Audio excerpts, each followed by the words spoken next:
네, 그렇습니다. 해당 3법은 금융그룹 감독법, 상법, 독점규제 및 공정거래에 관한 법이며 노동 관련 법률은 근로기준법, 노동조합 및 노동관계 조정법입니다.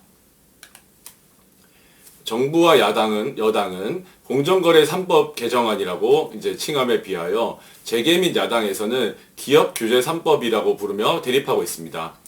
우선 야당에서는 해당 3법의 논의에 더하여서 노동법 개정 논의를 패키지로 하여야 한다고 주장하고 있습니다. 우선 첫 번째, 공정경제 3법 중 첫 번째로서 이제 상법 개정안에 대해서 이슈가 되는 것을 말씀드리겠습니다. 우선 어떤 회사의 지분을 50% 이상을 특정 회사가 이제 보유하게 된 경우 각각 모회사와 자회사라고 이제 하게 됩니다. 이제 금융 지주 회사의 경우를 예로 들어보면은 이제 옆에 있는 이제 그림과 같습니다. 이제 현행 상법의 경우에는 이제 모회사의 주주는 모회사의 경영진에 대해서만 손해배상을 청구할 수 있을 뿐이지 자회사의 경영진에 대해서 직접적인 권리를 행사할 수는 없게 되어 있습니다. 다만 자회사의 경영이 결과적으로는 모회사에 경제적인 영향을 미치게 되는 바 모회사 주주에게도 자회사 경영에 대한 이해관계가 있다고 할 수 있습니다. 이에 새로 도입하자는 논의가 있는 다중대표 소송제라는 것은 모회사의 주식만을 가지고 있는 모회사의 주주라고 하더라도 자회사 경영진에게 소송상 책임을 추궁할 수 있도록 하는 제도입니다. 이러한 제도 도입에 대해서 기업들은 이제 자회사의 문제 때문에 모회사 주주가 소송을 할 수 있게 될 경우에는 꽤 많은 소송이 이제 나올 수 있다라고 생각하며 걱정하는 것입니다. 특히 그런 소송을 만약에 일반 개인 투자자가 굳이 소송을 진행을 할 경우가 많지 않을 것이기 때문에 예를 들어서 모회사 주주 중에서 어떤 특정 목적을 가지고 있는 외국계 헤지펀드라든지 그래서 기업 지배 구조를 공격할 목적을 가진 이런 주주들의 소송 역시도 그러니까 열어주는 것이 될 것이다 라는 이제 우려가 있고요. 거기에 비해서 주주의 권익이 충분히 보장되지 않고 있는 현재 상황을 개선하기 위한 것일 뿐이며 실제로 소송의 제기만으로는 경영권에 직접적인 위협이 되지 않는다라는 견해가 있습니다. 다음으로 개정상법안 중에서 감사위원회 분리선출에 대해서 말씀을 드리겠습니다. 다 아시다시피 이제 감사라는 그 조직은 회사의 소유자인 주주들이 직접적으로 경영진을 감독할 수가 없기 때문에 그러니까 주주들은 감사를 통하여서 간접적으로 경영진을 견제하고 감시하게 됩니다.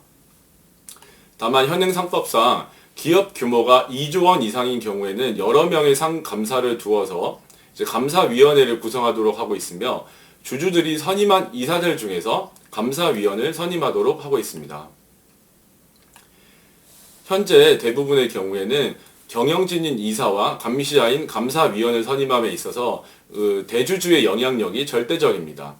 이에 경영진을 제대로 감독하는 것이 어렵다라는 것이 이제 문제점으로 지적되고 있는데요. 법이 개정되면 감사위원 중 최소 1명을 이제 별도 절차로 뽑아야 됩니다. 이렇게 되면 감사가 기업 총수의 영향력이나 기업 내부의 눈치를 덜 볼 수 있게 되기 때문에 내부 감시자로서의 역할을 더 잘하게 될 것이라는 것이 개정안의 발의 취지입니다.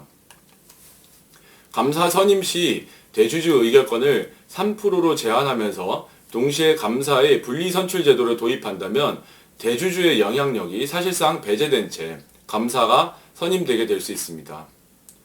경영진의 경영을 제대로 감독함으로써 주주의 권익을 보호할 수 있다는 견해와 헤지펀드 등 절대적 M&A 세력에 의하여 크게 흔들릴 수 있다는 견해가 있습니다. 아무래도 감사는 회사의 중요한 경영 사항까지 들여볼 수 있기 때문에 이를 악용하여 내부 정보를 탈취해갈 수 있다라는 우려가 그것입니다.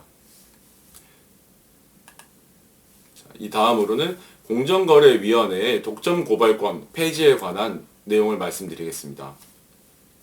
현행 공정거래법상으로는 기업이 공정거래법을 위반한 경우 공정거래위원회만이 검찰에 고발할 수 있도록 되어 있습니다. 이는 전문 분야로서 공정거래 그리고 독점규제 이 분야에 대해서 공정거래위원회의 전문성을 인정하여 도입된 제도인 것입니다. 공정거래위원회의 고발이 없이는 검찰이 형사 절차를 진행할 수 없는 것이 과도한 것이 아니냐라는 지적이 있어 왔습니다. 이에 독점 고발권을 폐지하는 것에 대해서 이렇게 되는 경우에 이제 과도한 소송으로서 이제 부작용이 우려가 된다, 기업 경영이 위축이 된다라고 이제 지적하는 견해가 있고, 둘째로 이제 우려할 수준이 아닐 것이다라고 이제 찬성하는 견해가 있습니다. 이제 마지막으로 공정경제 3법 중 이제 논의가 되고 있는 이제 금융그룹 감독법을 보고 있습니다. 그러니까 현재 대형 금융 지주 회사들은 금융지주 회사법에 따라서 관리 감독을 받고 있습니다. 그러나 금융지주는 아닌 비금융지주 금융회사들은 금융지주 회사법이 적용되지 않습니다. 그러니까 비금융지주 금융회사의 예를 들자면 뭐 삼성생명, 교보생명, 하나생명 등이 있습니다. 이런 금융그룹 감독법을 새로 제정함으로써 비금융지주 금융회사들을 감독하겠다라는 것이 이번 금융그룹 감독법 제정에 대한 논의이며, 여기에 대해서는 그러니까 찬반 논의가 진행이 되고 있지 않은 실정입니다. 이에 더하여 이제 야당 측에서 패키지로 논의하자라고 이제 주장을 했었던 노동 관련 법령을 보겠습니다. 다만 아직까지는 구체적인 개정안이 제출된 바는 없습니다. 다만 현재까지 재계 및 야당에서 지속적으로 제기해왔었던 노동법의 개정 방향을 참고하여 아래 5가지 정도 제가 이제 예측을 해본다면은, 첫 번째로는 해고를 조금 더 유연하게 하자, 제도를 완화하자는 주장을 할 것이라 생각이 됩니다. 현행 법상으로는 긴박한 경영상 필요시를 제외하고는 해고를 할 수 없도록 규정하고 있습니다. 이에 저성과자에 대한 해고 규정을 이제 명문화해달라라는 주장이 예상이 되며, 둘째로 탄력 근로제, 선택 근로제, 그리고 특별 연장 근로에 대한 현행법의 제한을 완화해달라라는 주장을 할 수 있을 것 같습니다. 셋째로 노동조합의 파업에 대응하여 사용자에게 주어져 있는 직장 폐쇄권을 행사함에 있어서 요건이 갖추어지지 못한 경우에 대한 형사처벌 규정을 폐지해달라라는 주장을 할 수 있을 것이며, 자, 넷째로 사용자에게만 적용되는 부당 노동행위 처벌 규정을 노동조합에 대해서도 적용하는 규정을 신설해달라라는 주장을 할 수 있을 것 같습니다. 이제 마지막으로 노동조합에게 파업 등 다양한 권리가 보장되어 있음에 비하여 사용자에게는 직장 폐쇄권 이외에는 대응할 권리가 없는 만큼 사업기간 중 대체 근로 금지 제도를 폐지해달라라는 주장이 있을 수 있습니다. 이제 공정경쟁 3법 내지는 기업규제 3법의 논쟁이 되는 부분과 노동법에 관련된 이슈들을 정리해 보았습니다. 제도는 한번 만들어지면 다시 고치기 어려운 만큼 충분한 논의가 진행됨으로써 우리 경제에 긍정적인 입법이 이루어지기를 기대해 봅니다. 감사합니다.